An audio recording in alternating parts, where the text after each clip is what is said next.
This is my base Model S.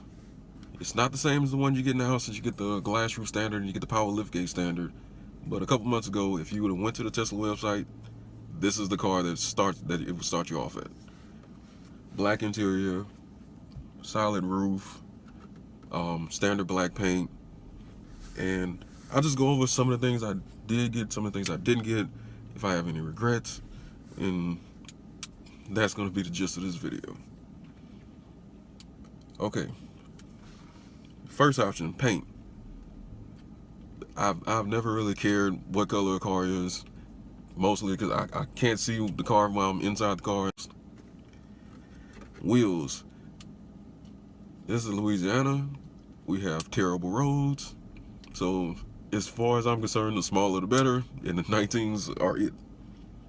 And I actually like the look of the 19s a lot more than the old standard wheels, the new slipstream 19s.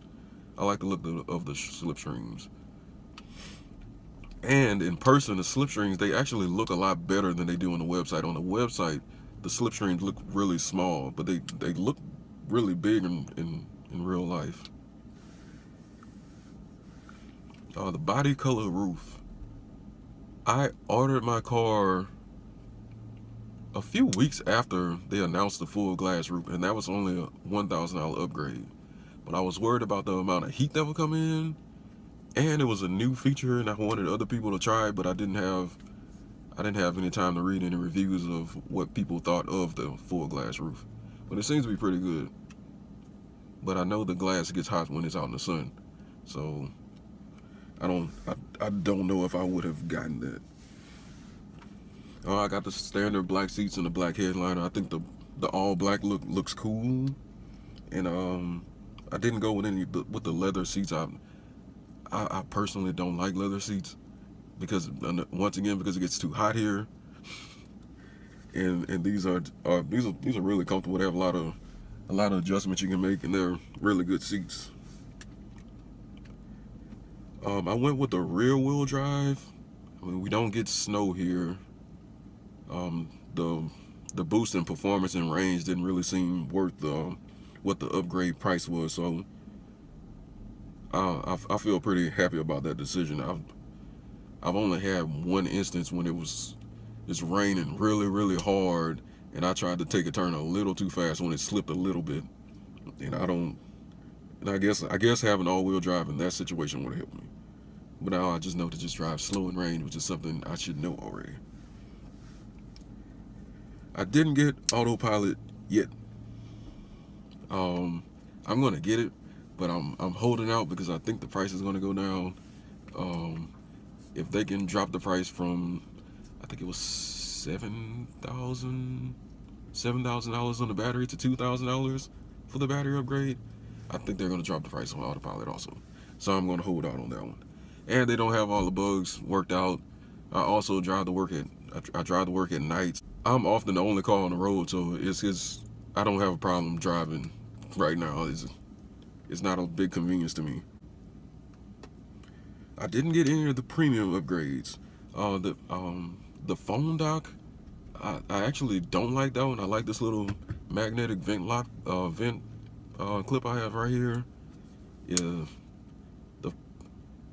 the phone dock they have is way down here, and I don't like the idea of having to look down to look at the phone. I rather, if I'm going to be looking at the phone for usually Waze or something, I'd rather be up where I can see it. The power liftgate might be my only regret, but since I had to buy it with all this other stuff, I don't know if I would have gotten it. I almost certainly would have gotten it if it would have came with a power frunk. That way I could avoid getting fingerprints all over it, well, at least at the edge of it. I didn't get the smart air suspension. It seems like it would be an unnecessary expense, especially getting it fixed. I had it in an older car. It's a nice ride. I didn't think the price of it was justified for the type of driving that I do. And our driveway isn't very steep. My wife's car sits lower than the Tesla, and it handles the driveway fine, so not a lot of benefits to it for me. I didn't get the sub-zero weather package because it's usually really hot here. We might get 2 or 3 freezes a year. I didn't get the ultra high fidelity sound system. I'm kind of glad that I did. The standard system sounds really good, and I find that when most automakers make a upgraded sound system and they add a subwoofer, the subwoofer ends up adding a lot of extra bass that you don't need. It's not usually a good quality bass. It's usually not as deep. It's usually not a lot deeper than the bass you would get in the standard system, but it's just louder, and it ends up not really sounding a lot better. I didn't get the high amp wall charger. I think the standard mobile connector, it charges fast enough from a 1450. About 25 miles an hour. My commute is about 45 miles round trip, and even on days when I decide to do Uber for a couple hours or something after work, that's still plenty to have the car fully charged for the next morning for work. If you got any use out of this video and you're in the market for a new Tesla, feel free to save $1,000 by using my referral code at ts.la/Zacchaeus8490.